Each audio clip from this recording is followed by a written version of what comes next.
Hello, everyone. Welcome to the Dominique Wong Weekend Show, where we have grassroots conversations about current affairs. Today is EMCO Day 1. I hope everyone is happy and safe at home. This year, the traditionally dominant United Malays National Organization, UMNO, celebrates her Diamond Jubilee or 75th birthday in an increasingly crowded political stage in Malaysia. Today's show is inspired by Ikmal Hazlan's Twitter bio to cultivate and revitalize UMNO. He is UMNO Youth Exco for International Affairs, Chief of UMNO Youth Tanah Merah Division in Kelantan, who is kind enough to share with us his political journey, the changing face of UMNO and Malay politics in New Malaysia. Without further ado, would you like to introduce your personal background and journey, Ikmal? Okay. Hello everyone. Assalamualaikum. My name is Ikmal Hazlan. As Dominique mentioned, I'm the UMNO Youth Exco holding international affairs portfolio, and I hold the Chief UMNO Youth for Bahagian Tanah Merah Kelantan. Currently, a little bit of my education background. I did my IB in Marabanting, then I went off to did civil engineering in Leeds University, did my master's in City Uni in finance and risk. And then right after that, I was engaged in Club UMNO back in United Kingdom. Then once after I finished off my studies in United Kingdom, initially I joined in UMNO straight away. From there, and I get to know UMNO, and then up to the point of when UMNO lost back in the 2018 general election, I decided to contest for UMNO Youth Exco, and I hold the position of number 4 when the time the party election happened. So it has been 3 years since then. A lot of progress, a lot of changes we have been through. I think that's a bit of a background. Then we dive in a little bit further as we go along. Thank you, Dominic. Thank you for sharing your political journey. To start off, how is UMNO run for the benefit of non-Malay members or Malaysians who read about UMNO in the newspapers? What is the party hierarchy, party organization? How are party elections run internally in UMNO? Thank you, Dominic. Oh, that's a lot of questions that you just basically a little bit background of UMNO. UMNO comprises of 191 divisions throughout Malaysia. We have by right, our party election every 3 years. By right, since I contest back in 2018 June, we should have our party election June 2000 this year 2021, because 3 years have elapsed. So, but recently, Majlis Tertinggi, the Majlis Tertinggi UMNO has decided to extend the party election to another 18 more months. This has been a traditional thing that has been going in UMNO. We are allowed to. So another 18 months. So we should have our party election by early of 2023 or end of 2022. So once we enter party election, the beauty of UMNO is we have our division branches throughout divisions. So every code, every count matters. So if you're a member and you hold a position or you are actively involved, a little bit of much, you have a say in party votes. So when we contest, we have to go through all division of 191. So that makes the dynamic of UMNO that differs from other party elections such as the APPK as such. So this has been a tradition. So currently for UMNO Youth Exco, we have 20 posts, and then our for youth itself, the head is Dr. Ashraf Wajdi, and the deputy is Sharil Hamdan, and we go along. So there's a lot of diverse of dynamic in the Youth Exco. It is very exciting journey for the Youth Exco, especially for the past 3 years since we lost the first time general election holding a party post when we are not in power. So that has been a adventurous journey personally for me. And then we're now back in the government, half government, I would say. And so far, things has been interesting. A lot of changes. We, of course, in these 2-3 weeks, there's a lot of talks of whether the new UMNO direction. Where is it going? Where is it going to be? So for UMNO Youth Exco, we have been consistent. Our mandate is for the people, and we have been working personally for the people. So there's a little bit of introduction for UMNO. Okay. All right, we'll get back to UMNO's direction. I think everyone is very interested in UMNO's direction right now. Back to what you said, you have 191 divisions. I also read that you have 21,000 branches across the country and 3.6 million members for UMNO, making it the largest political party in Malaysia and also probably the oldest active one. How does party democracy work? So you have branches at the lowest level, you have divisions, UMNO divisions, then you have state liaison committees, then you have a Supreme Council, Majlis Tertinggi, as well as you have an advisory council and a central committee. So how does the relationship work between all these different branches and committees, and how do you elect each other? I get a Supreme Council is a manifest similar to what I'm running now. For me, I'm an UMNO Youth Exco. So Supreme Council is a reflective of a higher table within the UMNO. It means they set the direction, what we call dasar, for the party on whether is it going. For UMNO Youth Exco, we can also say it's a Supreme Council for the youth. Basically, the mandate or the direction for the youth party sits between the Youth Exco, whether or not we want to proceed on certain programs and such. And to contest in a division, for me, Dominic, I hold the UMNO Youth Division for Tanah Merah, and I have a division. I have branches of around 80 branches. So when we want to contest in a division, we have to have the mandate of these branches. So if we have to have 80, so we have to campaign throughout these 80 branches, and whether or not to promote us as UMNO Youth Division for certain division.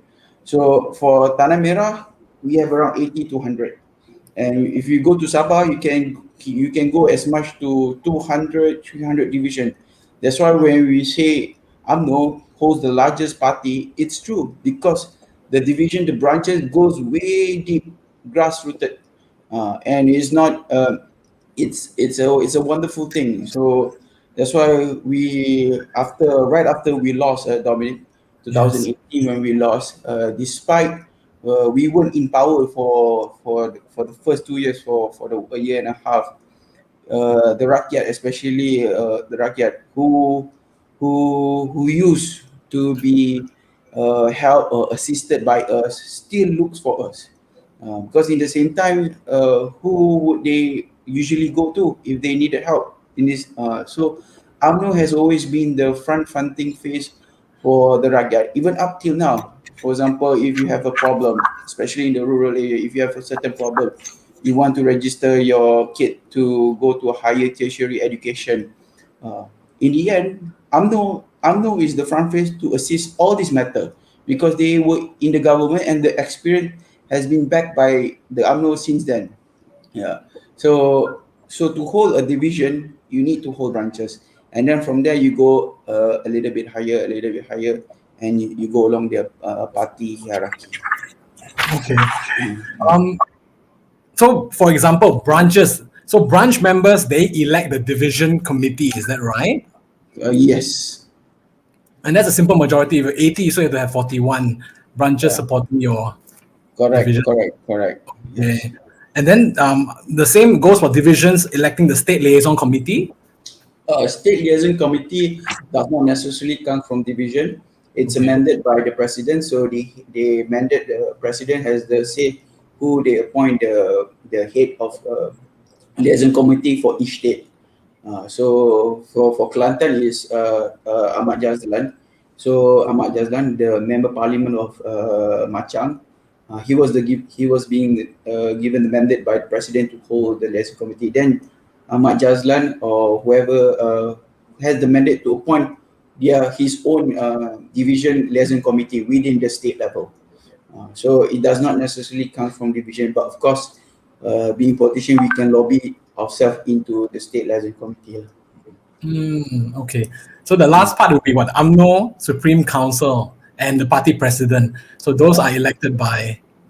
UMNO Supreme Council were elected by the head of divisions. Head of divisions. So for me, I'm the UMNO Youth Exco for division for Pemuda, for the youth. But we have youth, we have Putri, we have Wanita, and then we have the division itself. So these four wings will have the mandate to appoint the head of division of those division, and that division have the mandate to have the vote to appoint Supreme Council. So again, Supreme Council, if you are interested or you are willing, you have to lobby through all these 191 division all again. But the game is a different level game compared to youth, Putri, or Wanita. Those are the three wings. Okay. And the party president will be elected by 191 divisions as well? Or? Correct. As you go along, the deputy, Tomat, the deputy president, the three deputy president currently, Dato' Sri Ismail Sabri, Dato' Sri Mahathir Khalid, and also Dato' Sri Khalid Nordin. So, okay. So it's not as easy as it sounds.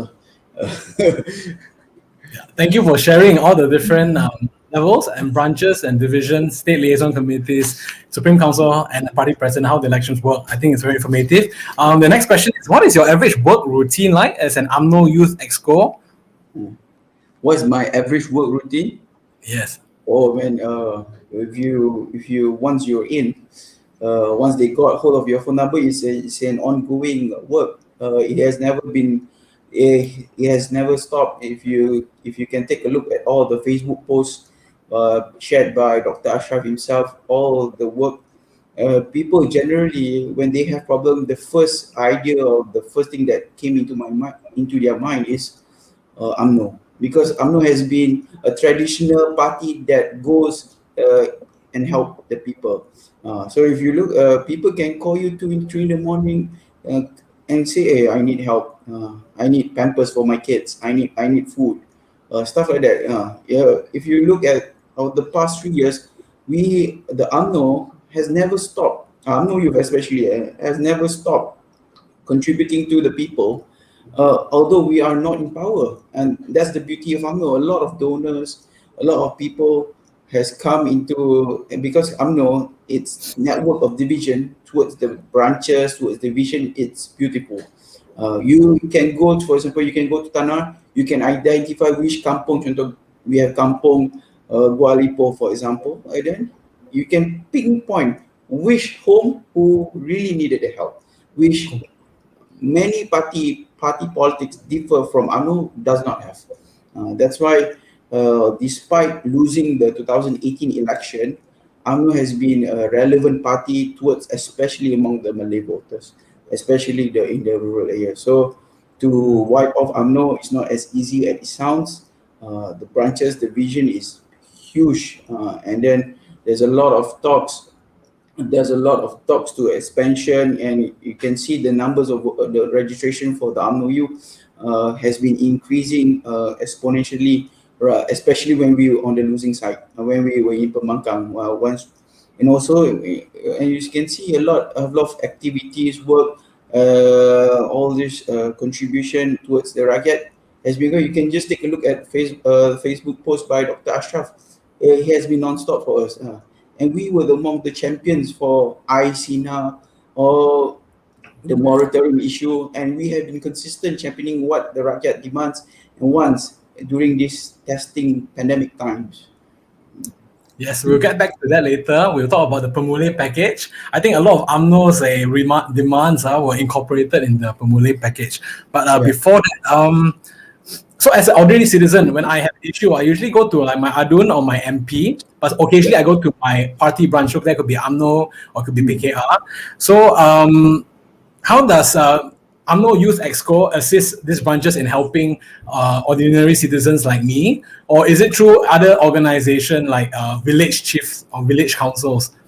How do we help Malay people? Usually, village council works well with UMNO division. Usually they have their own WhatsApp group of network, some form of networking where they contact, when they need a certain form of help, especially when there's death, when there's banjir, there's flood. So usually they relies on how to help certain family or certain people in times of need. And that's why it's important if you look at the past few months when there's a bit of chaos where the Ketua Kampung village chief, especially in Johor, where the appointees were not being endorsed by UMNO itself.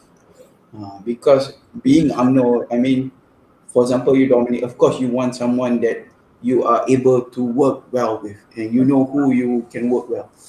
When you someone that you don't know, when you someone you don't know, and you know that they can't help, of course, there's a lot of talks, especially back in few months in Johor. That's why it's important for UMNO especially to work well with the Ketua Kampung and the Majlis. And that's why if you look at the appointees in Johor, a lot of the UMNO Youth Head Division were appointed by Ahli Majlis, Ahli Majlis PBT Majlis, because they have been so has been so grassrooted within Majlis Daerah. I mean, they help a lot of people. They've been working well. They eventually become the Ahli Majlis. That's why you can see a lot of young faces are being pushed forward in the UMNO headlines. Mm-mm. Yep, thank you for sharing. Moving on to the next question. What issues are you passionate about? And also, what do you think is the most important issue to Malay voters in deciding which party to cast their vote? Which issue for Malay party to cast? I mean, Um, for Malay, yeah, for personally, yourself, your favorite issues that you have been campaigning, your political platform, and as well as secondly, what do you think the objective standard Malay voter is looking at as the most important issue when deciding which party they vote for? I mean, at the moment, Dominic, it's clear that the best issue I think is to provide food on the table. I mean, that's a basic necessity from every food. Of course, you had a hearing, an angry stomach is an angry man, right? So that's why it's important to keep back Malaysia back on the track, to provide food on the table, to provide jobs, not only provide jobs, to provide a good income to the people, to increase their wages, minimum income, to create more incentive for the SMEs. As you know, Dominic, SMEs holds 90% of Malaysia's economy. And you can see a lot of shops currently are closing down due to the pandemic, and suddenly we've seen a lot of cases of mental health issues, suicide issues. So this is something we don't want to talk about, but we have to talk about. So a lot of people are facing tough times, especially during this pandemic. Of course, I can understand whether or not I can understand. That's why it's important for us to work together in this testing time. For us, I think for us, UMNO, we have been consistent. For example, the ICNA, we want to put the money into the pocket of the family in order for the family to continue to sustain their family. Because in order for us to generate the economy, it's quite simple. You need to provide money to the people so that they can keep on spending. If there's no income, there's no jobs, there's no economy, then it's something is very very serious for the Malaysia. And we have seen a lot of PKP has been going on, but the results are damping, Yes. and there's it's a bit worrying, but we cannot stop. The journey must go on, and we have to work together as a country. Yes. That's why sometimes it's not. It's important for us to help one another because there's a lot of initiative. The white flags law. Then today I've seen protesters putting a black flag. Regardless of white flag, if you have someone who needed help, just provide them the help. For me, Dominic, it's clear is to provide jobs back to the country, to provide income back to the family, to bring back economy to the country. During Najib Bosku's time, we have the longest bullish economy time back when PH took over. It declined theoretically. It declined, and then now nothing seems to be. But again, We are in the time where we have been yet been untested. We have the COVID issues coming up. We have yet to solve those issues. So again, we need to settle out this vaccination rollout plan so that we can start moving again for this country economy. Okay, you mentioned economy was the main issue facing UMNO youth, especially young Malays, Yes. what they are interested about. So I think is there a problem of graduate oversupply in Malaysia? Because I read horror stories of food panda delivery, people who have PhDs from local universities, and then they come out as cashiers or they come out as um, food deliverers. What is UMNO Youth doing about this? Has there been programs to reskill or provide internships or just support young graduates who cannot find jobs because some of them have PhDs and masters and they find themselves in unskilled work? Yeah, I think Dominic, the mismatch of job has been an issue for the longest of time. Back then, when during the ends time, they invented. I think Talent Corp was the initiative made by MOF under Dato Johan American, I think, to bring Yep. back talents. But then again, the mismatch of job in Malaysia is a serious issue. That's why uh, not only that, we have championed for UMNO Youth in order for us to provide matching job for the right job. If we have to bring back the economy back, I mean, we have to bring back investor. If you look at the FDI currently, is much worse. So a lot of investors, a lot of big white knight company has been going off towards Indonesia. I mean, you can look in the past news. A lot of big companies has been going to other countries, and Malaysia has been used to be a favorite hub for foreign investors. Now they're running away. So it's clearly why we have the most politically instability. We have the current government who is very Yep. shaky right now. We don't know what's going to happen. I mean, for me personally, me as a foreign investor, I wouldn't go to Malaysia right now because we don't know where's the direction, whether are we going to green energy, whether there's a lot of incentive, tax incentive, a lot of things debate is being debatable. So I think that's the best way is for us to currently for Malaysia is to bring back stability back to the country. In order for us to bring back that stability, perhaps yalah, it's unfortunate lah. Malaysia, we have to work together, Okay. to form a unity government perhaps, so that we can bring back stable foreign players, foreign investors, so that slowly SME vendors will benefit, and then we can bring back the jobs. And then from that, the variation of jobs is huge. And then of course, matching jobs will come into place. I mean, this is the issues that we have to champion, we have to bring forward, so that people will alert that this is important, for that economy can keep on moving and expanding, and then the youth will have the right job or the right income to steer back the country's economy. Yep. Having a right economic policy or engaging in economic reform is crucial to adapting Malaysia's economy in the new Industry 4.0 revolution and digital era. Correct. Like you mentioned also just now, because you've been talking a lot about, for example, Dr. Ashraf, he made a statement, automatic moratorium, discounts to utility bills, extra bantuan khas COVID-19 handouts, ICNA and ILSTARI. So all these are more policy issues. How do you balance, these are more policy issues. How do you balance grassroots politics as well as policy making? Do you go out on the kampong and distribute food packets? Because that's what I think a lot of Malaysians, right, non-politicians are doing. They're helping each other. They're going to each other's houses with white flags and giving food. How do you balance the policy making and also the grassroots politics and going out and meeting the community? You can Running now by UMNO Youth for engaging the community. well, you can take a look at Dr. Ashraf Facebook. I mean, a lot of our youth division have been distributing food packages throughout all the houses that need it. That's why when you mention Ketua Kampung, it's important for us to engage with Ketua Kampung. They know which houses, we know which houses, then we interlink. You can look at the Facebook. I think just now he just posted a lot of division. and we have not stopped since PKP was announced. Since even before PKP was announced, and even before PKP, we did the sanitize throughout all the public spaces in public spaces in each of our division.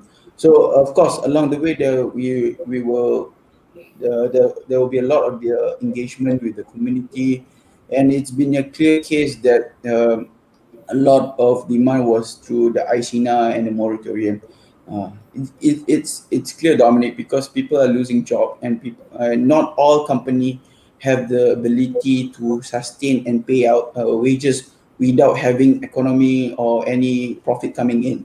Yeah. Yes. And if you look last year, the real issue was last year when PKP was announced. A lot of people have their savings. They can withstand another 2 3 months with their savings. Now that their savings is gone, now when you announce PKP, of course, you needed cash to sustain family. That's why ICNA is important, moratorium is important, and of course, banks must take their role. That's why we have been consistent. Whatever we say, we do not say just by the say of ourselves. We engage with our community. So that's why it's important to hold division, to hold branches in party politics, so that when you say you have certain standings lah, because you've been engaging with the community. Yeah. All right. Moving on to COVID-19 pandemic. So on the 1st of June, there was 7,105 total COVID cases last month. After one whole month of total lockdown, cases were still 6,982 yesterday, 6,658 today. The Arnold has increased to 1.07 and still increasing despite the MCO and EMCO. Do you have any comments on the way Perikatan National Government has been handling the COVID-19 pandemic, and where is the room for improvement? I think the clear case for room improvement is the vaccination plan, because the ideal way. I mean, you can look at the current new rules. People are already going out, because why they are going out? Even some of the countries are not wearing masks anymore. It's because they've reached a herd community, which is Malaysia yet to achieve. So the main important is to continue vaccination rolling out plan. A lot of people have, I mean, not just only that, we have this anti-vaccine group who vouch for not vaccine, who doesn't want to take vaccine. It's also an issue. And then we have this misleading or propaganda of if you take vaccine, you turn out to be a zombie or something. So a lot of issues, which is we have to counter. Not only that, the vaccine that were promised by other countries is being delayed. So some factors are within our control that we need to engage. Some factors are beyond our control. But most importantly is to engage vaccine, because it took me a while to convince my grandmother to take the vaccine. Yeah, right. And then you have to explain why AstraZeneca, why Sinovac, why Pfizer, what the difference, why this one has. So this issue, everyone needs to play their role. But but then again, we have this group of anti-vaccine that I think even my mother itself got the forwarded message by the anti-vaccine group. So it's something serious that we have to take a look for this kind of anti-vaccine misleading group. So I think Dominic, I mean, you have your future weekend show. Continue your promotion for vaccine. Make that a point. Yeah, it's not easy to convince especially the elder, because they're not being exposed. So it's important. That's why some of the initiative by the UMNO Youth Division, especially in the rural areas, we have been promoting vaccination registration, and you'll be surprised what are the rumors or hearsay that they've been hearing about vaccine. Okay. Do you have any comments about Pemule? Because you mentioned some of the four criteria that the UMNO Youth has been lobbying for to be incorporated in the stimulus package. Do you think that is enough or adequate, considering our government finances is also tight? I think Pemule, it's a good start, because before that there was no serious changes or adaptation right after PKP was announced. I mean, Pomole was a good start. At least you can see a lot of ICNA is happening, moratorium is happening. Before that, there was they just continue for whatever they're happening, the continue of tax exemption. But then again, shops are closing, so there's no point of doing those plan. So we need certain policy that Pemulih has imposed to put money back into the rakyat. So you can see when ICNA happened, moratorium, you don't have to pay. At least money is in the pocket inside the family. But then again, we need to tackle out those companies who have um, been stopping the wages for their staff. I mean, a lot of people have been closing out, and we cannot blame them. The rental, they still have to pay. Certain people still collect rental. If you have a rental owner who is generous, they would waive off. But I don't think a lot of people are doing that. They still collect their rental as usual. So it's a tough job. Perikatan Nasional is having right now. They have the most toughest job, and yet the rakyat wants results at the most certain thing that they are most uncertain, especially dealing with COVID. How do you? A lot of factors that we have to take to consider. So in the meantime, I think Pemuli is a good start, but you can see 1-2 months if things are still not going down, and then Parliament is about to open soon. So take the advantage to open up the chest, to put back the money inside the rakyat. Okay. Yeah, I think some of the criticism, for example, actually Dato Sri Khalid Nordin also said that a widespread MCO, full lockdown is also could be a lazy way to escape to control the COVID-19 pandemic spread, according to the Free Malaysia Today post. So, what do you think about more localized lockdown? So, I think Ismail Sabri has made a statement that in a few days, I think some of the states outside Klang Valley will move on to phase 2 of the National Recovery Plan for COVID-19. Yes. How can we improve on having more localized, smaller lockdowns that do not wreak havoc on the economy for a lot of companies or retail shops that can't open at all? And also the second thing, like I think the criticism is as well. Some people criticize the fact that you have to withdraw. Some people have to withdraw their life savings under iSina or iLestari or iCitra, when, for example, as many as 54% of EPF active contributors above age 54 don't have 50,000 ringgit in their account. So, I mean, we all want their savings to compound. So, by taking it out, must be more of a stopgap short-term measure than a long-term measure in addressing COVID-19. The last thing also I would like to mention is the fact that Bantuan Khas COVID-19, it distributes maybe 500 ringgit in August, 300 ringgit in December. So that is not enough for a B40 household, for a family of 3 or 4. So or even 5 in a rural area. So 500 ringgit is probably half or 1/3 of the minimum wage of 1 month, and then you're distributing it over 4 months. So I think the quantum people say is like a drop in the ocean, but it still shows that the government is helping people where they can. Do you have any comments about these 3 observations?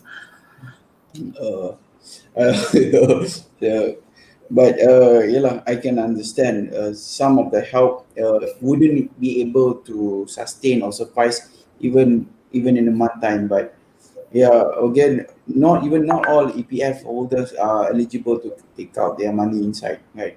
But Yes. then that's why you can see it's important for us to engage this as a country. If you come back to my point earlier, that's why you can see it's important. I've said this before. I think I take a risk a bit. Is for us to take as a unity government, because we are in the time where pandemic is happening, where Malaysia have yet to face this issue, and at the same time, this government has the most shaky government lah. We have less than whether or not this government has the mandate for the people. That's why it's important for us to engage as a country, to be more or less politicking, to contribute back to move forward as a country. So that's why I think ICNAR, iLestari, the moratorium issue, it's important as a start. That's why when Pemuda has been continuously engaged and put into forward by to the government, when it was taken into consideration, a lot of people has inboxed Pemuda UMNO itself, saying thank you for pushing this issue, because not many has been pushing, and this was being done when Parliament is closed. We have to go throughout the media social to reach out the government. I mean, Dato Sri Ismail Sabri to me has been saying, I think to impose certain close sanctions in Selangor State, it's okay, because most of the cases, if you look, is coming from Selangor, and Selangor comes from a lot of factories issue. Because when you take a look of these factory issues, that certain 80% people of cases, clusters yes, came from factories.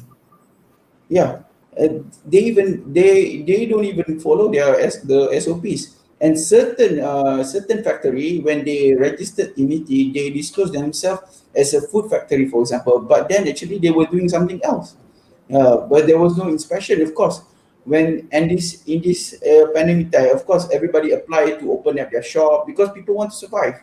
Yeah, if MITI approve, of course, it's a bonus for them. They can operate, they can pay their staff or worker. But if you don't fail, you have to call. Of course, people will definitely take advantage. That's why it is for us to move. We have to move as a responsible. But in order for us to do that, the country needs to have its unity right now. The best time for us to have a unity right now is right now, because right now COVID, if you look at other countries, there's a lot of variant coming up, which is much more serious.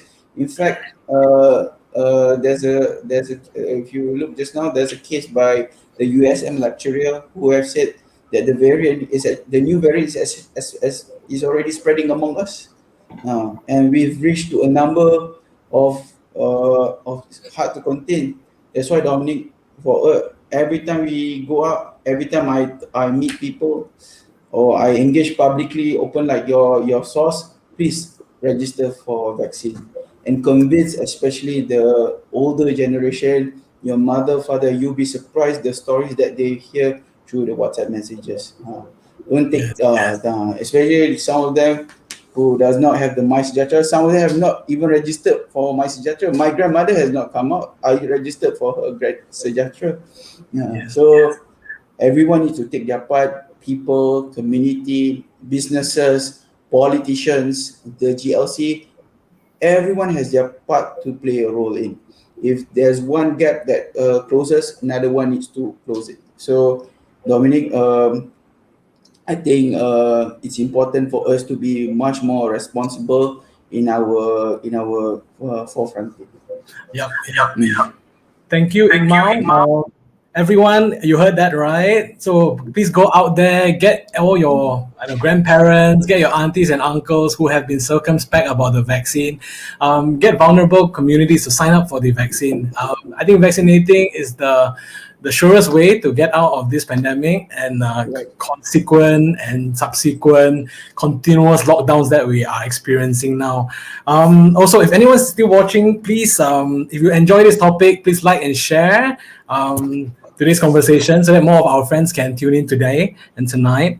Our next question is, UMNO and Bersatu, our government party, is under the federal government currently, but different UMNO leaders are making statements in the press about the relationship of UMNO with Perikatan Nasional. So what is the current position from yourself, UMNO and Perikatan Nasional? I think currently UMNO is the current position. They are still within the Perikatan Nasional. I mean, we have 7 ministers within the current Perikatan Nasional as of now. There's a few head of GLCs, there are a few deputy ministers. It's just that we decided to take out from Perikatan Nasional for formula to stand as ourselves Barisan Nasional. So at the moment, that is how its standing is. So far, engagement. I mean, Dato Sri Ismail Sabri. I mean, who is currently the deputy president for UMNO. So far, they have been doing a lot of engagement to continue with the PKP, continue engagement. So Yeah. currently, they are still with the Perikatan Nasional. Perikatan Yep. Nasional Movement. Because I read in the papers, both the UMNO General Assembly and UMNO Supreme Council have been against cooperation with Perikatan Nasional. They passed a resolution, apparently, in UMNO General Assembly to not cooperate with Perikatan Nasional in the coming general election. Among a few other things, no UNWA and no DAP as well. And also standing as Barisan Nasional in your next general election. So these are some of the, I just mentioned three last, some of the resolution passed as the UMNO General Assembly, as well as UMNO Supreme Council recently said that to leave the government as soon as or as late as August the 1st. And also, what are the arguments for UMNO to leave Perikatan Nasional? I mean, the arguments were they were given minor cabinet positions. Bersatu are taking UMNO grassroots members away with the eventual objective to replace UMNO. Do you think all of these arguments are true or valid? I mean, as a party member, even we as UMNO, I would take as much party members as I can to increase expansion power within my party politics, because that is the DNA for a party. Yeah, we want to expand our membership. Whether or not we are leaving at first of course, this was the discussion mooted during the Pimpinan Agong. I was there. I did stand up to leave 1st of August. I mean, but then again, there was a talk I think around March that the UMNO Assembly with the idea of the emergency were to end. So we see whether or not emergency is to end or to extend. Maybe this has changes again. It boils down to UMNO Supreme Council. That's where they set their decision on. So, but then again, uh, this is it's tricky for us to say whether or not we are to maintain with the. It's up to the UMNO Supreme Council or the member of parliament to decide whether or not to sustain. Because if you look at Dominic, the fronting for this Perikatan National Government for this, especially to test this, to deal with the COVID issue, is from the UMNO side. We have KJ and Dato Sri Dr. Arham Babel, who is on the vaccine rolling plan. We have Dato Sri Ismail Sabri, who handles with all these PKP, PKPD, and such. So all these ministers are the fronting of this vaccination plan. So we'll see. We need 2-3 weeks. We have another month till the end of August, at the 1st of August. So if it boils to then I think they will leave, or whether or not they were leaving, it's entirely up to them. So I mean, we have to give way for them to deal with COVID. So that's why when I go out, I try not to talk about politics, but rather than to give suggestion on how we can improve things. Yeah. So then again, Dominic, it comes down to our awareness towards public to make sure everybody register their vaccination and to stay away PKP, your SOP 1 meter and Sasha. Yeah. Um, I think personally as well. I think you're in a very unique position. I think your father is a Bersatu Party member, and then Yes, yourself you are a UMNO member, and your father has a cabinet position in the government as well. How would that affect your father or son relationship if Perikatan Nasional and UMNO were different sides? I think it's normal. Even a lot of party members in UMNO who has brother or sister in different party. We have the Tan Sri Syarif Samad, who's in Johor Bahru, which is the brother is also Khalid Samad.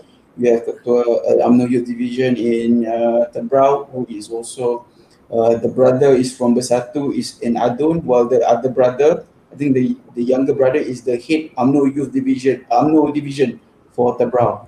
So I mean, party politics it runs within our DNA, and I've seen my father coming in and out, meeting people. I mean, we were brought up in that culture. So when we are taught like that, we give ourselves to rakyat. But then when it comes to party, we have to be a clear case. So far, my relationship with my father has been okay, nothing much. It's just that I respect his decision to leave Bersatu, and I've remained within UMNO itself. A lot of people has been saying whether or not I wanted to join Bersatu, or I think that's never an issue to me. I will remain and continue my workings with UMNO, and that that has been translated or been displayed into my 3 years as UMNO Youth Exco. So far, I think it's normal, but it's how we deal with when we go up to the rakyat. Yep, you made a very fair point. Different family members within different parties. So the next question is whether Malay unity has been a long-standing battle cry for UMNO. Will UMNO living Muafakat Nasional or Perikatan Nasional hurt the main objective of securing Malay unity? That was the first reason to form the Perikatan Nasional government in the first place. Yep. So I think Muafakat, the discussion is still ongoing. I mean, that was the first form of an understanding between PAS and UMNO to form a unity of Malay within party politics. And so far, we've seen a lot of pilihan raya kecil that the working cooperation between PAS and UMNO have been working. So we've seen successful PRK and the formula works. But now when Perikatan Nasional take into consideration, I mean the formula changes. So I think that part we leave to the Supreme Council whether or not to work on the Muafakat or Perikatan Nasional. I mean for us, UMNO UNESCO, our main agenda is to as a Malay party politics. Our main aim is what's benefit for Malay, what's benefit for Malaysia. So if it's beneficial for Malay or Malaysia to continue with Mufakat or to continue with Kelantan, I wouldn't stop it. It's something that we have to promote, something that we can promote. So because it creates a stability towards the government, in the end, everyone benefits. Okay. I'm sensing that. Do you think it is a good time to change the prime minister or government or have a general election? Do you think personally it's a good time? I don't know, during when Tun Mahathir stepped down, there was a lot of chaos. I mean, one day is another thing, another day is another thing, and you can see the stock market back then was very bad. People were running away. So I think to change the prime minister or to change the minister, I think it can be done. It can be done, but it has to be done smoothly because Tun Mahathir left abruptly. So there was no smooth transition of. If there was a smooth transition, I think it can be done. Yeah. Yeah. I Even think that you as well. Just observing. yeah. The only reason I would personally support a change of government is whereby if the current government who is unelected fails very badly in managing COVID to justify such a change, because we don't want a new government that is worse at handling COVID than the previous one, or the fact that also combined with the second thing is that it loses the parliamentary majority, and the third is to actually replace the government. The objective is to return the original mandate. So I mean, these are some of the issues that people observing will consider when whether supporting any movements or change in executive government.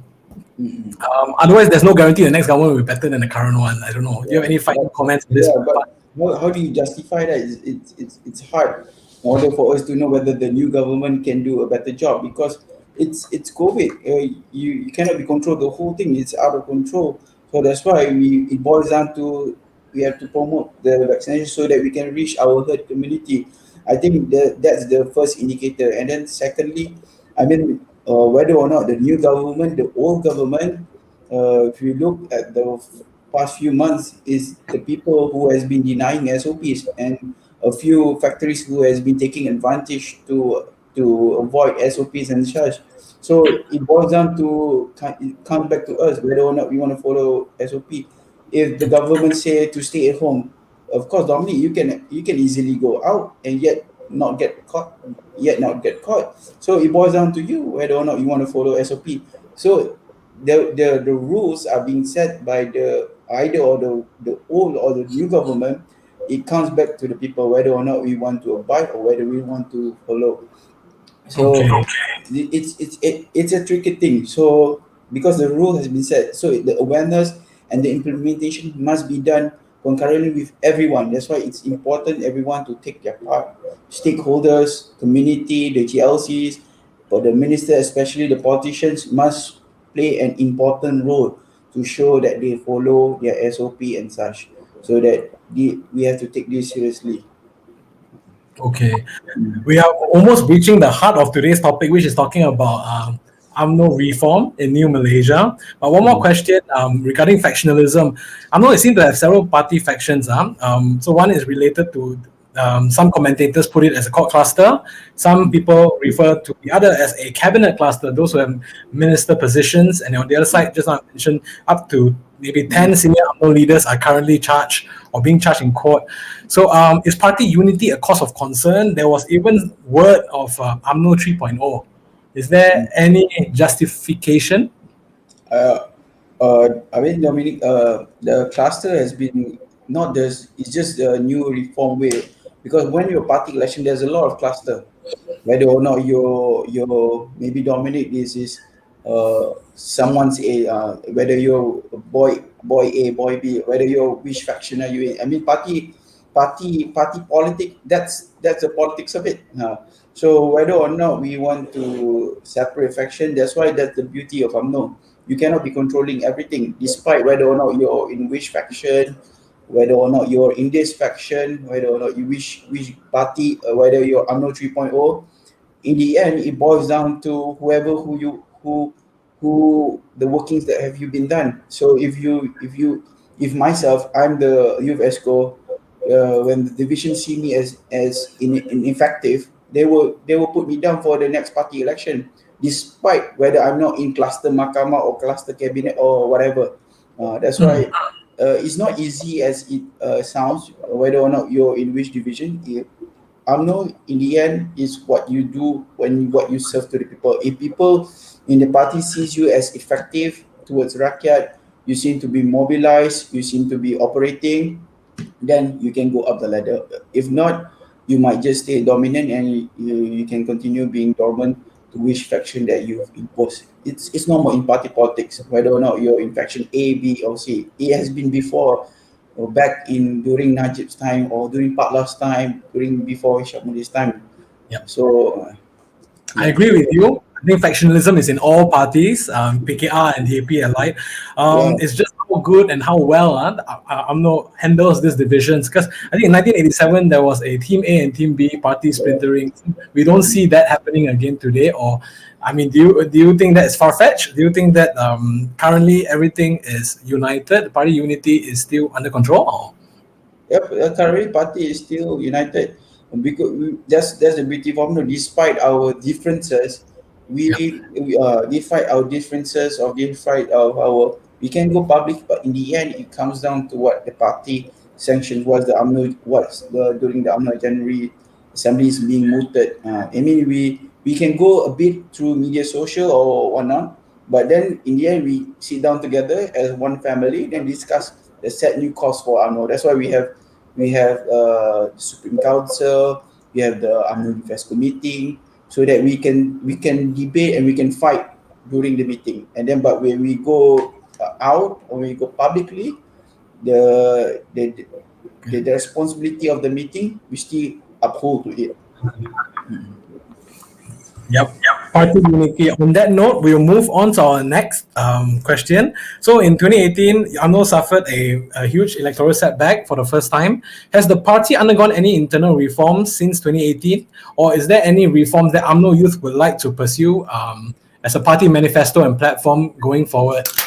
I mean, Dr. Ashraf and Shahri Hamdan has been consistent to push for new and young faces in the general election. I mean, of course, the youngs and the experienced people in the party, they must work together. We cannot be left behind by the party politics like PKR, DAP, who has been consistently pushing for the young faces in the general election. But so far, therefore, we have the likes of Shahri Hamdan, We have the likes of many young people in UMNO who has been positioned themselves in several key stakeholders in party election, even in GLC. Like I said just now, Dominic, in Johor, a lot of UMNO U division have been appointed as ahli majlis. Ahli majlis is a so-called YB also, where people come to them for help or to issue a certain problem or to. So this for me is a training ground for me myself. Being almost the youngest, I'm 31 in the UMNO Youth Exco. So this is a training background for me. Whether or not they want to put me in general election is entirely up to them. But we have no yet demand. But a lot of key parliaments, key sectors have been identified, which Dr. Ashraf or Sharanda has positioned themselves. You can look at Pilihan Raya Negeri Sabah. Four of our candidate from Adun are all young people as the head UMNO Youth Division. So, and one of them is already now Young Berhormat in Sabah. So yeah, and have already been appointed as deputy minister in Sabah. So to say that's why UMNO is dynamic. That's why it keeps on pushing for the young generation. That's why for the next party election, GE15, or we are to call a lot of talks for the young party leaders to be pushed to be in the general election. So we see where this is going. We don't even know when the general election, but until such time appear, our main agenda is to serve the rakyat, to tackle the COVID pandemic issue. So to distribute to make sure everybody register for vaccine, to make sure that no food is being given to the people, those who in need. So I think we have been consistent. There's so much progressiveness in UMNO. There's a lot of talks of changing of dynamics within UMNO, especially among the youth ESCO. There's a lot of new upcoming faces. So it's an exciting times. We have yet to be tested as a government. We were once an opposition. Now we are half government. So we see how we want to handle GE15 for the upcoming GE15. Whether or not we want to work with new party people, we don't know. We used to be a big brother in government. Now we're a smaller brother. I think it's a key issue you mentioned. I think young candidates, because even last week we had a conversation with Kira Yusri. So Kira Yusri helped lobby to lower the voting age and automatic voter registration. So I think G15, we're expecting 7.8 million new voters who may not have the kind of grassroots loyalty to UMNO, like the village councils that you mentioned in the past. There are new young fresh voters who don't have political loyalties. Is UMNO ready to handle new voters? And secondly, I think some of the key issues from the political drama that has unfolded these 2 years has been party hopping. What are we going to do about party hopping? Is there going to be recall elections? Anytime someone hops a party, so 3% of the people must sign a petition, 10% sign a petition, recall, and have a by-election. Is that one way of addressing members who jump parties? The secondly is political financing. So how do we fund political parties, and how do we fund party activities? How do we fund UMNO youth activities? Do we use the government's fund? Do we use internal party funds? I think political financing should be a key agenda, as well as party hopping after 1MDB, which was a 50 billion ringgit scandal that brought UMNO down in the previous general election. I think young people care about reforms like party hopping and political financing, whether it is appropriate for a party president to hold personally political funds for a party. So I mean, personally, party hopping and political financing, what are your insights? Do you think I'm not going to talk this platform? I think that's an interesting topic, and it's a topic that we must discuss, especially about party financing, because we have yet to have a clear direction on how we want to finance our party. Usually we go by donors. Some declared, some undeclared. I don't even know how these things function, but whether or not it has to be discussed, and it has to be mooted. It must be tabled in the parliament whether or not we want to justify party donation. So, but in order, it's interesting because you interviewed Kira last week. I've asked Kira before.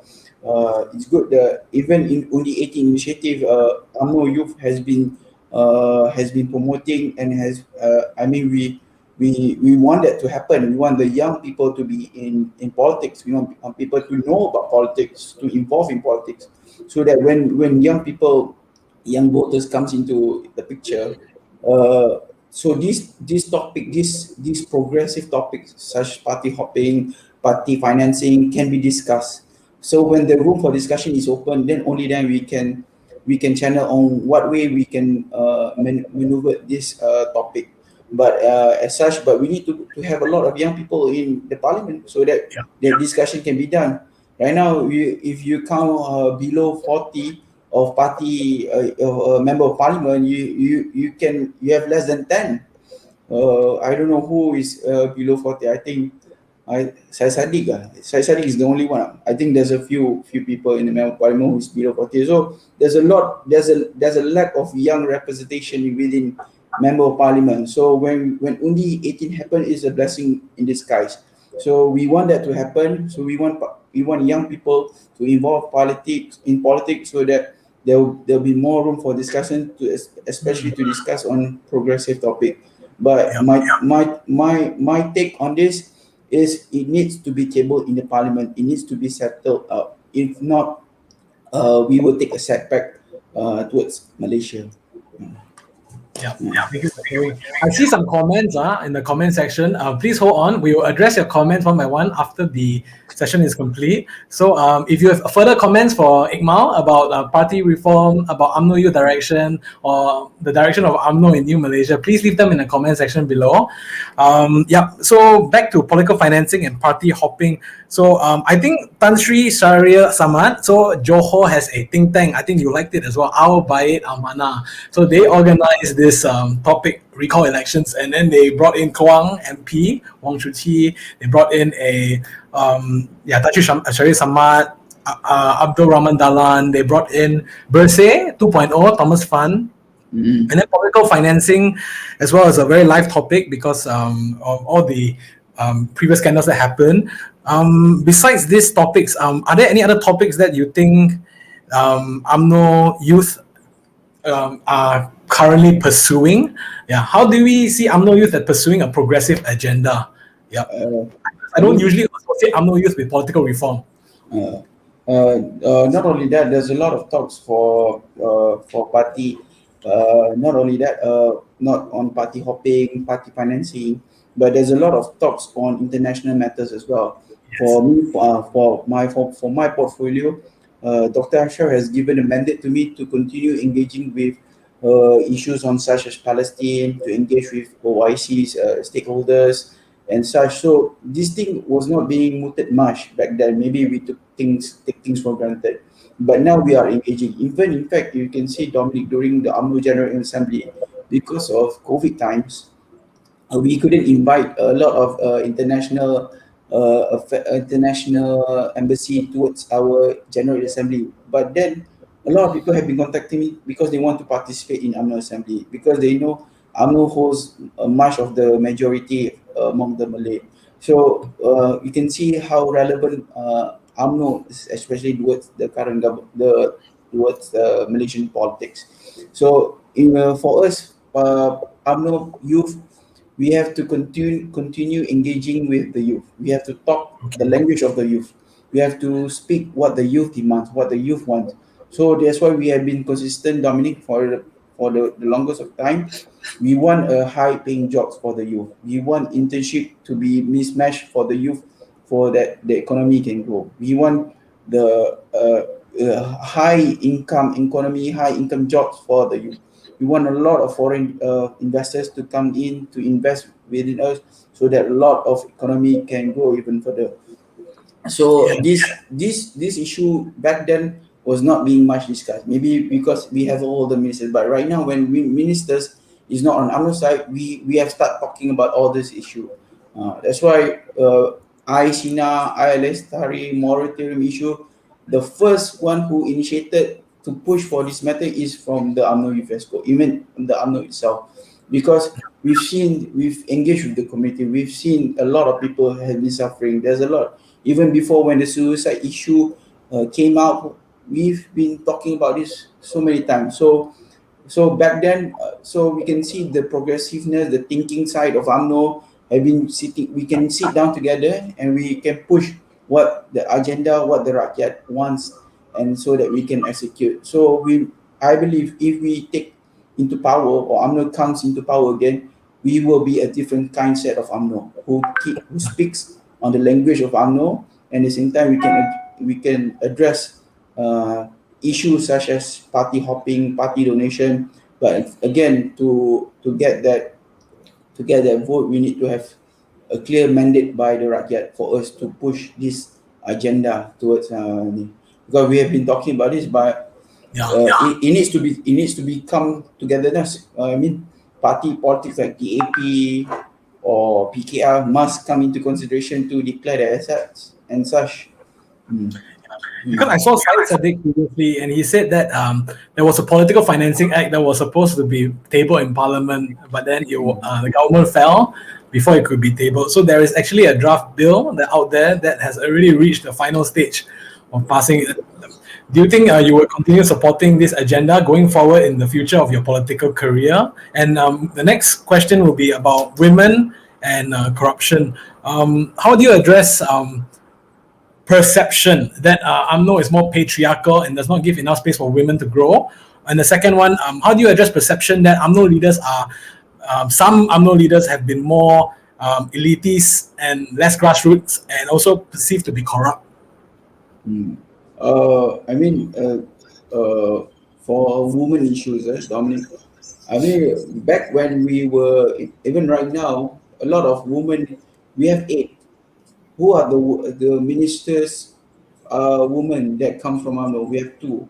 Datuk Sri Halimah Saddiq from Kota Tinggi, and then we have Datuk Noraini, who's also from Keluang Johor. I mean, out of 8, we sent 2 ministers who are from women. That clearly shows how UMNO actually empower women within in fact, we have 38 members. Why not we give the other rest of the members parliament? But yet we push these 2 women.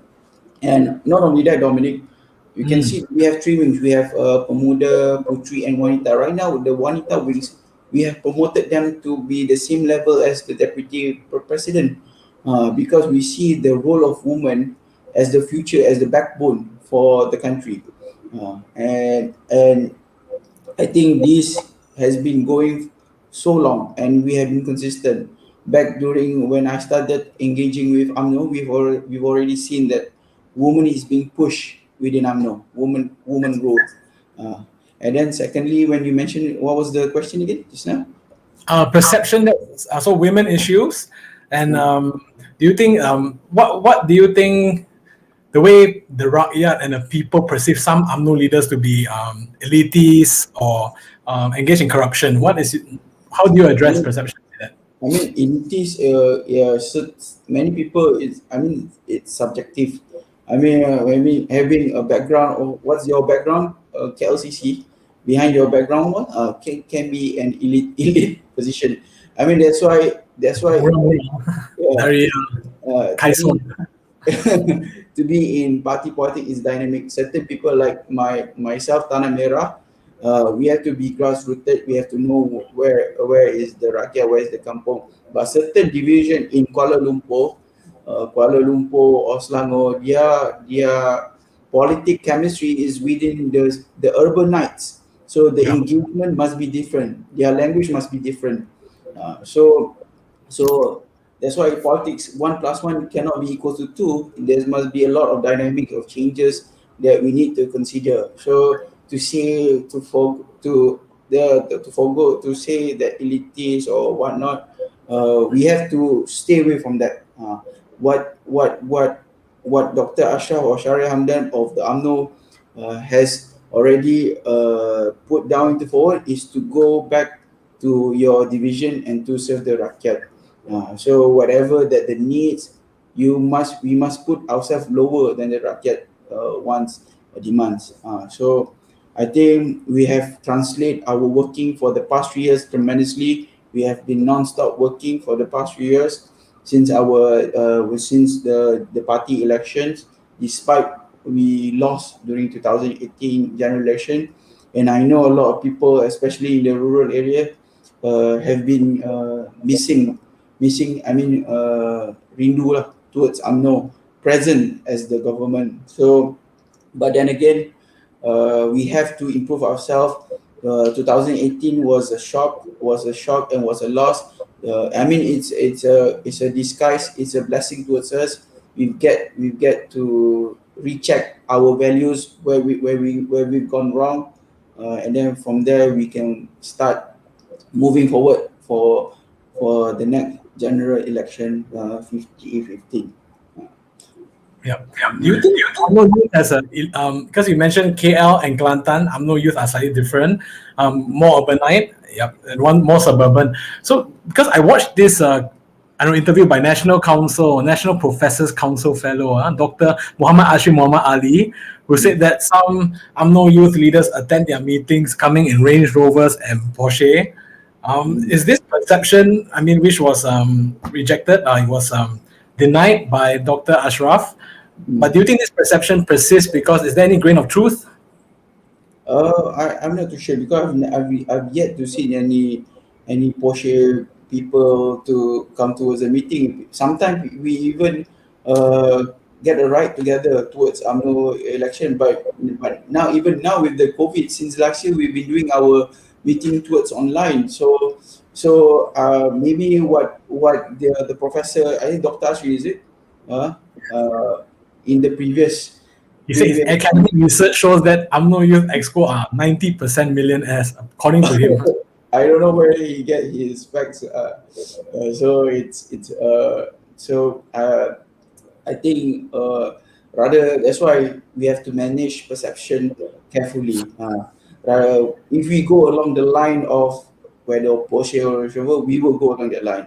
But then we've yet to see the real issue. The real issue is rakyat wants income, wants food, wants to sustain their family. So rather than we debate whether or not UMNO Youth Exco is a millionaire, has a Porsche, has a Range Rover, we've missed out a whole lot of opportunity that we can address, that we can help the rakyat. That's why, as I mentioned earlier, Dominique, it's a collective effort. It cannot be done by just one stakeholder's position. It must be done together as a community. Professors, the community, the people, the politicians, the GLC, everyone needs to play their role rather than we can politicize on almost everything, but then again, we must not run away from the real issues that are needed to be tackled, which is to serve the rakyat. That was the given mandate by the party to uphold the rakyat. And the party has given the mandate to me and all my members to serve the rakyat. Yeah. Before we move on to our next question, just illustrating one last issue, the women issue just now. I think I watched Khairi Jamaluddin in this presidential debate in 2018. So he said that on women, he would support having one woman vice president for UMNO, one Sabahan vice president for UMNO, 30% out of the 25 Supreme Council members to be women. And also recently, Dr. Noraini Ahmad also said that 30% of MPs to be fielded should be women as well. So what do you think about all these proposals to empower women? 30% new MPs from UMNO will be women, or 30% Supreme Council members, one extra VP who is female. Do you think these are good ideas? I think will you pursue it? I think it's a brilliant idea actually to promote for women to be put into national limelight and to given a mandate. But then again, it's tricky. There's a lot whether or not to give a woman a one role as an additional post to deputy, but certain women wants to contest as their own. They don't want to given a role or as if they've given a special place.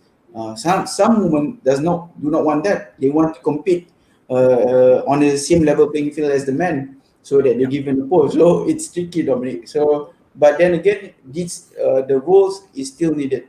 We have been pushing women empowerment in UMNO has been very much progressive. You've seen a lot of changes, especially as UMNO Youth Division to be among the women. We have the MP from Pengerang, Datuk Sri Azalina Umar, the Deputy Speaker, who has been the head of division from Pengerang. That is a very high post within the division. So you see, and not many division is being held by women. So we need to continue to keep on pushing for that. Okay, so moving on, how does UMNO continue to attract young talents as Malay politics become more competitive? In the past, everyone who can join Club UMNO abroad or in Yeah. Malaysia, and then they'll go in UMNO Youth, and then maybe rise the rank and become a national leader. But nowadays, they can join Bersatu, they can join PKR, they can join DAP, Warisan, Amanah. So how does UMNO continue to attract young talent? That's why, Dominic, when I go out, when I see a lot of engagement, a lot of ideas, a lot of criticism, I tell them, okay, to change the system, you need to be in the system. You cannot continue criticizing, but you want to do something, but you're not in the party politics. That's why I met Kira in the 18. I've asked her, do you plan to join politics? She said she's yet to decide whether or not to join, still 50-50. But then again, the idea to change a policy must be pushed by a certain party politic. From there, you get a standing whether or not you contest in member parliament or in adon and such.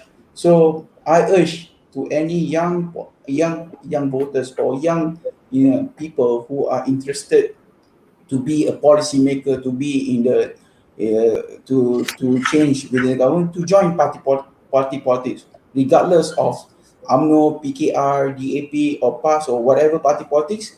The first step is to join a party politic. But then again, coming from UMNO Youth Exco, the best party politic, of course, will be UMNO. Why I say so? Because we have the biggest division of 191 division throughout entirely up to Sabah, and it's the biggest democracy party politic we've yet to see, and it is stable, and we've seen a lot of young people who has rise from out of nothing to becoming a member of parliament. So we don't want to be a family party politics like PKR, who is Anwar Ibrahim, where Dato Sri Aziza and Nurul Izzat, and or DAP, you have Ling Guang and Lee Kishan, and so on. So that's why the dynamic in UMNO is very much interesting. You cannot entirely be controlled by one family member. You can see myself regardless. Yep, So I agree with you as well. I'm very happy that Ikmal and UMNO Youth is pursuing and competing and showing commitment to reform. But I think some of people who voted in the past election for Harapan, they wanted UMNO to be more grassroots, more even grounded, and be more competitive to pull in a vote. Not to be seen as monopolizing power. So they have to earn their power and to stay their power and to be humble. So that was the message I think 2018 wanted to set out. So moving on, yeah, this is a old topic lah, but in 2018, half of Malaysians voted for multiracial parties like PKR, DAP, PBS, Star, APCO, Warisan. Khairi Jamaluddin, a presidential candidate in 2018, one of my favorite UMNO leaders, as well as Syarif Hamdan, Dr. Ashraf Wajdi, and yourself, Ikmal. Once mentioned renaming UMNO as the United Malaysian National Organization. Do you think UMNO should become multiracial? I mean, the policy for UMNO is has always been passed.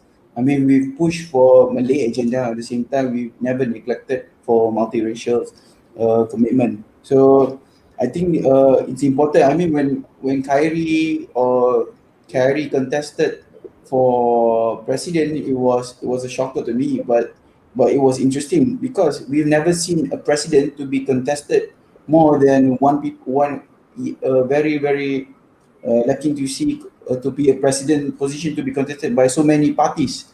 So we've seen before when Tengku Razali challenged Tun Mahathir, uh, that was way back. So it's interesting times. I mean, that's why, Dominic, I said, uh, UMNO, it was a blessing for us when we lost 2018.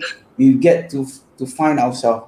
And you look at the votes, Kyrie almost won the party president. If you look at the popular votes, so popular votes, if you count it towards the branches, but then when we count to division, Dato Sri Zahid won.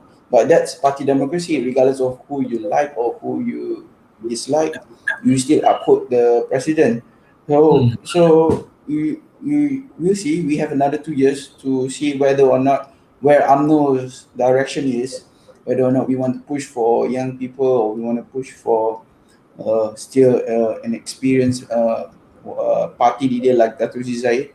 It's okay, but as long as, but the main point is, Dominic, is for the young people to participate in UMNO, to join UMNO, to register as UMNO, find your division, find your grassroots, and then you move along the ladder.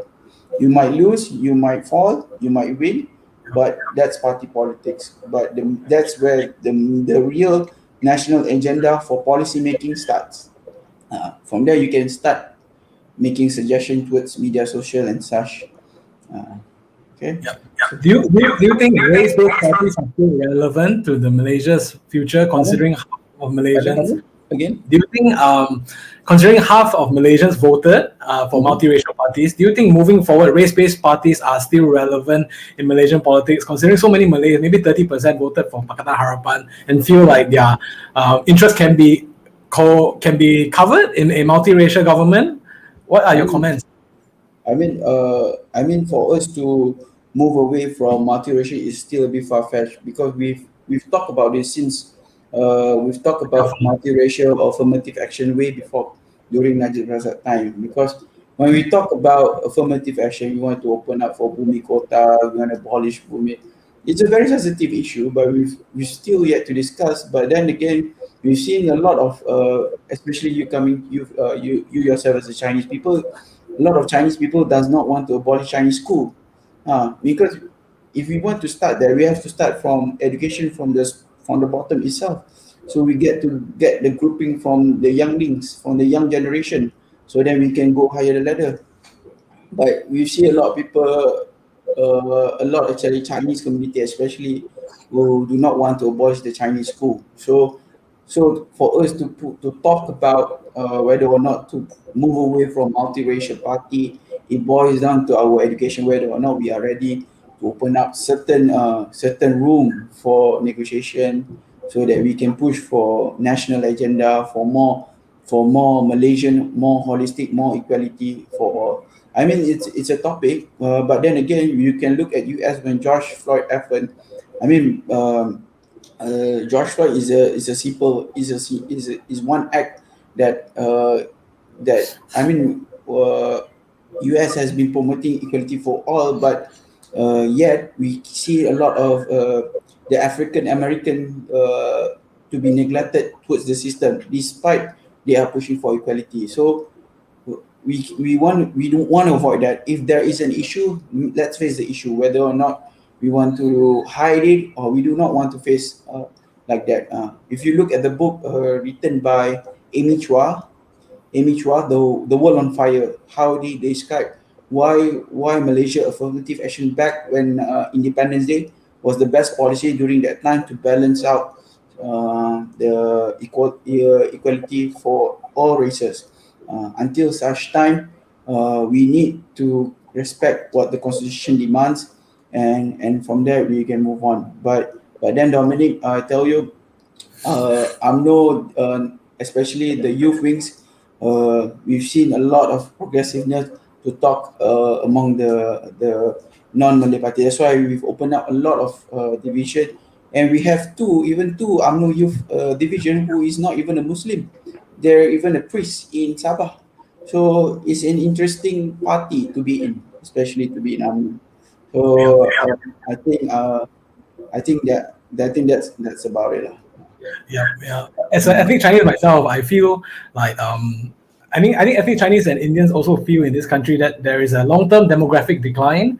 So Chinese people used to make up, Indian people used to make up 49% of the population in 1957, nearly half, and then that figure will slowly go down to 30%. And so I'm not sure. I think the communities, how do they sustain race-based parties when their population is coming down? And then the initial UMNO raison d'etre was always to balance Malay interests against Chinese and Indian interests. But if Chinese and Indians population is going down anyway, and then they are very happy to adopt a multiracial platform, and they see that as the future of their community as well. Do you have any comments about that threat or that racial balance not being there. Yeah, of course. And one way, we have to talk on that point, whether or not we want to talk about multiracial party. But DAP is one a multiracial party, but yet dominated by Chinese. So the I think the room, we have not reached to a certain level that we can set a formalized multiracial party. I mean, you can look at Singapore; it's fantastic. You can see a lot of progressiveness, professionalism there within the party. But then again, because the party politics, especially if you look at the pilihan raya, the state election, the main thing that they will play around is race. Race has always been a political attack towards any party politics, whether or not this guy is a Malay, whether or not this guy is a Chinese, and whatnot. That's why in my personal room, I've never pushed whether or not this guy is a Chinese, whether or not he's a Malay, because I believe uh, meritocracy is important for us to push forward, to be Malaysia to push itself to a high income nation. So I think at one point we have to push for that agenda, but at the same time, at the moment we have to respect and abide what the constitution demands, and from that, through the party politics base. For Yeah. me itself is UMNO. So my main agenda is for Malay. If such time it were about to change, of course, I will follow with that changes as well. Yeah, I appreciate your own comments. We are moving to our last question. If anyone still have questions, can leave them in the comment section under the video below. So, wrapping it up, why is UMNO and Barisan, in your opinion, the best party to govern Malaysia? Why should people who did not vote in UMNO in last general election vote for UMNO in GE15? Your personal plans, would you like to run as MP or Adun, although is it a party decision? Yes. Okay, I mean, Dominic, did you vote PH last time? I think the vote is secret. Okay, whoever who votes, say, did you get your 100 days manifesto? No, right? Yeah, of course. Then again, I mean, BN. Why UMNO and BN? Why they are the best? Because first they have experience. The party is stable. They've groomed young people like myself. They give room for young people like me to be in party politics so that we can learn. It's a training ground. So when the time comes, when they put forward, maybe we are ready, maybe we are not. But the transition is there. That's why UMNO and BN, it's dynamic. It's not a family, like I said, PKR or DAP, who is controlled by a family monarchy. So that's why UMNO, it's dynamic. It has a 191 division. You have to go down. You have to work yourself up. You have to go for party election. Then you work with your division. You have to speak the language of the rakyat. And yet we have experience from the party election. 2018 was a beating to us. We learn ourselves, but then you look at PH performance. They were lacking, and then now you look at PN. We are in the government. We are still trying to manage. So at least what I'm trying to say is Rakyat can compare whether or not BN time during PH time, whether PN time, we can vote for the best. But the important thing, that's why only 18 months comes into place for the young generation to vote, for the younger generation, for the only 18. But in order for you to vote, you need to be politically educated, whether or not you want to push for the right person in your certain constituency or I don't. So to all young people who wishes to change in the national agenda, to change policy, be part of a party politics, be in UMNO, and you can see how vast and different, how dynamic UMNO can be, and how progressive we are now. Yeah. Thank you so much, Ikmal. I agree. I think UMNO and Barisan Nasional has the longest experience and also government stability, which is very much needed and during a COVID-19 pandemic and emergency declaration, economic crisis. So with that, I'm going to go to the comments. I think we have 4 or 5 comments. Just if there are comments, we just go through very quickly. So the first one is Afiq Nasmi. UMNO minister are doing a great job in dealing with the pandemic. Leaving the government should not be a priority. Let the job done. Is there any comments? Oh, that is. I respect his view lah. Of course, coming from UMNO, of course, I think they're doing a great job lah. Same. Next one, Cairo. So why UMNO minister seems to not be on the same page with their president? I think they've yet to sit down because, of course, president is not inside the cabinet, or he's not in the minister, because there's a mismatch of information on what's going on. So I think they've sit down together. I think they'll be calling up for Supreme Council meeting. So maybe they can intact lah. Whether or not they stay in the PN government or whether or not to leave out, we leave to the president or the Supreme Council or the member of parliament to decide. We as the UMNO Youth and of course other wings, we will continue to serve the rakyat as much as we can and to champion issues for the rakyat. Yes. Likewise, I agree also to always serve the rakyat, to have politik berkhidmat, and also follow the party decision. Our next question, Patrick, what are the UMNO Youth roles in helping the government to turn over the bad reputation of the current government, especially some other parties in the government that provoke people's emotions? What the UMNO Youth in helping government? I mean, at the moment, we've been pushing for the I-Lestari. I mean, we discussed in our room that it's important for the moratorium to happen, for the I-Lestari to happen again, and whatnot. So I think when that announcement made by Tengku Zafrul or the Prime Minister, I think it was a relief to many of the rakyat. So and I want people to know that was UMNO who first championed the issue before anybody else or any party people talk. So I mean, rakyat has been a close because our engagement with the committee is close. So when you see that we push for the agenda when the government speaks, you can see that's how our role and our relevancy towards the government to speak on what the rakyat needs and demands. Yeah. Thank you for speaking on behalf of rakyat and continually pursuing the government to give moratoriums and helping B40. The last question for tonight, Thomas Ree, what made you stay in UMNO instead of moving to Bersatu? Of course, UMNO has been with me since I was small. My father, who has been influencing my brought up on party politics. Of course, seeing him leaving him early to serve the rakyat, how the rakyat comes, has been a big influence towards my upbringing, especially in UMNO. That's why when my father left Bersatu, I could have chosen to move along with Bersatu. In fact, Bersatu was the government back then, but then I chose to stay with UMNO because I've seen UMNO Youth during that time, when I chose to stay in. There was a lot of changes, there was a lot of progressiveness, there was a lot of ideas, discussion, rules, policy, talking. It was like a whole room of UMNO leaders, especially among the young. So that got me interested because that's the reason why I joined in UMNO, to brought up changes to be a better Malaysia. So I see that in UMNO Youth. So from that reason, I decided to change to remain within UMNO, and I let my father pass on to Bersatu, and I remain in UMNO. And we've seen the results today on how UMNO Youth can play an important role in the current government, despite not being in the government. Yeah. I think that's all the questions. On that note, do you have any final words for everyone watching, Ikmal?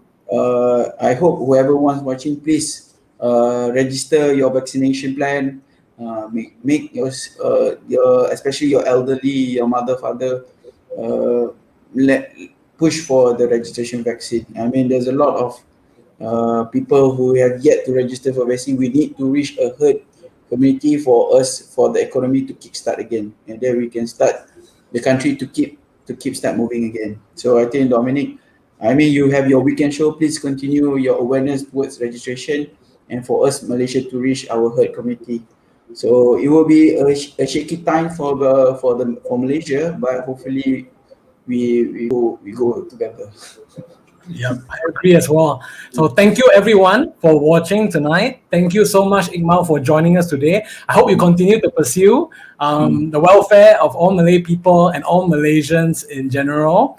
I hope you continue to stay safe and stay well during this EMCO. On that note, thank you everyone for joining. Please follow Ikmal Hazlan on social media and the Dominique Wong Weekend Show. I hope you have a great evening ahead. See everyone soon. All right. Thank you, Dominic. Thank you, everyone. Take care. Assalamualaikum.